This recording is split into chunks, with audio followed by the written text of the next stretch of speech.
Town councillor in Fort Frances will not be sanctioned by the body he is a part of, following a 5-1 vote this past week. The vote regarding Douglas Judson stemmed from an investigation by the town's integrity commissioner into potential violations of the municipal code of conduct. Adam Riley has more.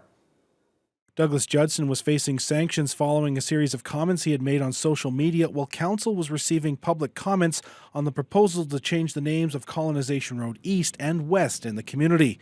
An anonymous complaint was filed by a member of the public and resulted in a 10-month-long investigation by the town's integrity commissioner.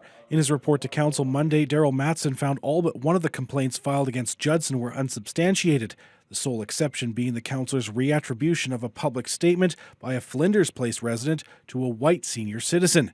Asher Honickman represented Judson and argued his client's use of white senior citizen was a form of political expression and was not discriminatory. Whether or not you agree with him, what he's clearly doing here is calling attention to white privilege. He's saying in that comment, essentially, that that the opposition to this initiative is coming predominantly, if not exclusively, from a particular demographic. Madson's report recommended council accept the report, sanction Judson by having him publicly acknowledge his lapse of judgment and issue a public apology, and make the report available for the public.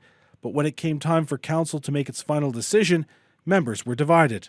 I will not support this recommendation, not because I think that it is wrong, but because I am of the opinion that Councillor Judson will not issue a public apology. I support accepting the Integrity Commissioner's finding and all three recommendations put forth in his report. I believe Councillor Judson's behavior to fall in the minor category. I suggest that we receive the Commissioner's report with no further action. Some members even took issue with how the process played out. I believe all of the councillors received a with prejudice letter from Councillor Judson's lawyer. The letter contained all manner of legal threats if council were to adopt the commissioner's findings. This is before we had a chance to even read the findings. But I too am somewhat concerned by the tone of the letters and attempts at intimidation from Councillor Judson's lawyer. In the end, council voted 5-1 in favor of receiving the report and to take no further action. In a post to his website, Judson says he will be seeking amendments to the town of Fort Frances' code of conduct to fairly and economically weed out vexatious complaints and attacks on political expression, to clarify procedure, and to save taxpayers' money.